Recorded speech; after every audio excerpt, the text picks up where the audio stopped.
اگلا سوال ہے کہ کیا 10 محرم کا روزہ بھی حرام ہے؟ یہ بنی امیہ نے منت مانی تھی، اگر حسین قتل ہو جائے تو ہم خوشی کا روزہ رکھیں گے۔ معزز ناظرین، آپ نے یہ ویڈیو ملاحظہ فرمائی۔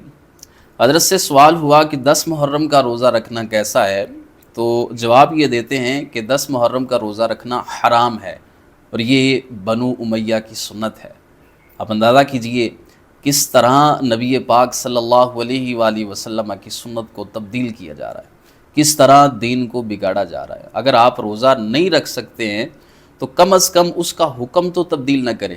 آپ یہ کہہ سکتے ہیں کہ ہم سے روزہ نہیں رکھا جاتا اس لیے کہ ہم نے ماتم کرنا ہوتا ہے، روڈ پہ نکلتے ہیں، زنجیر زدی کرتے ہیں، مشقت والا کام ہے، تو ہم سے یہ روزہ نہیں رکھا جاتا، اگر کوئی رکھ سکتا ہے تو وہ رکھ لے۔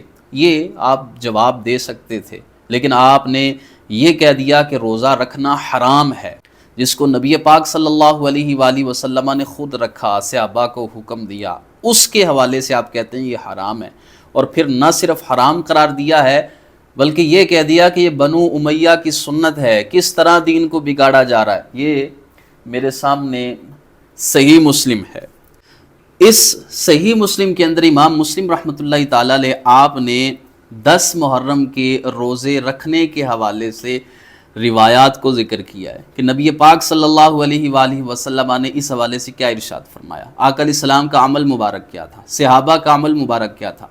درجنوں روایات امام مسلم رحمۃ اللہ تعالیٰ علیہ آپ اپنی صحیح کے اندر اس حوالے سے ذکر کرتے ہیں۔ میں ایک روایت آپ حضرات کے سامنے پیش کرنا چاہتا ہوں تاکہ آپ کو اندازہ ہو جائے کہ یہ جو ذاکر بیان کر رہا ہے یہ کس طرح نبی پاک علیہ السلام کی سنت کو تبدیل کر رہا ہے۔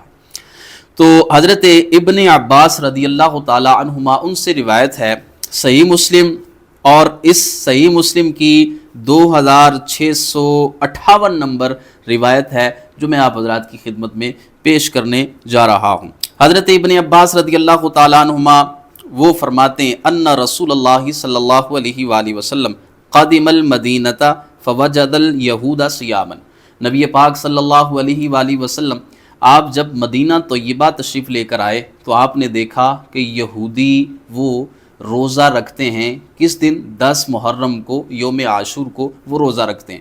تو نبی پاک صلی اللہ علیہ وآلہ وسلم نے ان سے فرمایا کہ آج کے دن تم روزہ کیوں رکھتے ہو، تمہارے نزدیک نظریہ کیا ہے اور تمہارا عقیدہ اس حوالے سے کیا ہے؟ تو وہ آگے سے کہتے ہیں ھذا یوم عظیم، یہ دن ہمارے لیے بہت بڑا دن ہے۔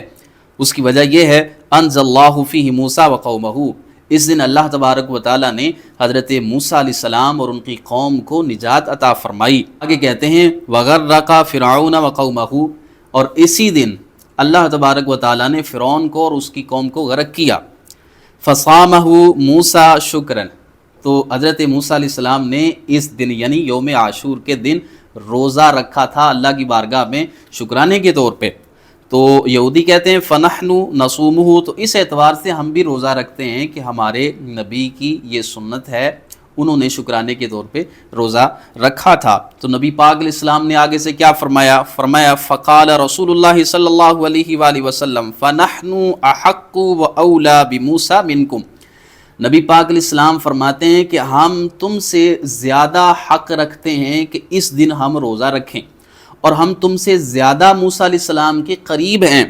اور حضرت ابن عباس فرماتے ہیں فصامہ رسول اللہ صلی اللہ علیہ وآلہ وسلم، تو نبی پاک علیہ السلام آپ نے نہ صرف اس دن روزہ رکھنے کا حکم ارشاد فرمایا بلکہ خود بھی روزہ رکھا، یعنی حضور صلی اللہ علیہ وآلہ وسلم نے یوم عاشور کے دن روزہ خود بھی رکھا ہے، اور وَأَمَرَ بِصِيَامِهِ، اور روزہ رکھنے کا حکم اپنے صحابہ کو ارشاد فرمایا، امت کو ارشاد فرمایا۔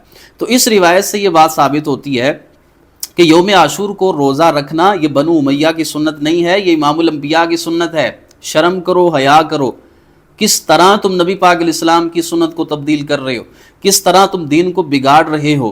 ایک طرف نبی پاک علیہ السلام آپ اس دن روزہ رکھتے ہیں، اور نہ صرف روزہ خود رکھتے ہیں بلکہ اپنے اصحاب کو حکم بھی دیتے ہیں کہ اس دن روزہ رکھو، اور اس کی فضیلت کو بھی بیان کرتے ہیں، اور تم کہتے ہو کہ جناب یہ بنو امیہ کی سنت ہے، تو یہ ڈوب مرنے کا مقام ہے، دین تمہارے بدلنے سے بدلے گا نہیں، اس لیے کہ اللہ تبارک و تعالیٰ نے اس دین کی حفاظت کا ذمہ لیا ہے۔ نبی پاک صلی اللہ علیہ وآلہ وسلم کے فرامین یہ بدلنے سے بدلیں گے نہیں، یہ قیامت تک نبی پاک علیہ السلام آپ کی تعلیمات چلتی رہیں گی، اور جب تک اہل حق موجود ہیں نبی پاک علیہ السلام آپ کے فرامین کو بیان کرتے رہیں گے۔ تو یاد رکھ لیں سامعین، ناظرین، یوم عاشور کا روزہ رکھنا یہ نبی پاک علیہ السلام آپ کی سنت ہے، آپ کا عمل مبارک ہے، اور صحابہ کرام علیہم رضوان نے بھی اس دن روزہ رکھا ہے۔ یہ جو بات پھیلائی جا رہی ہے کہ یہ بنو امیہ کی سنت ہے، تو یہ بالکل من گھڑت ہے، موضوع ہے، اور جھوٹ کا پلندہ ہے جو انہوں نے بیان کیا ہے۔ اللہ تبارک و تعالی ہم سب کو حقائق سمجھ کے عمل پیرا ہونے کی توفیق عطا فرمائے۔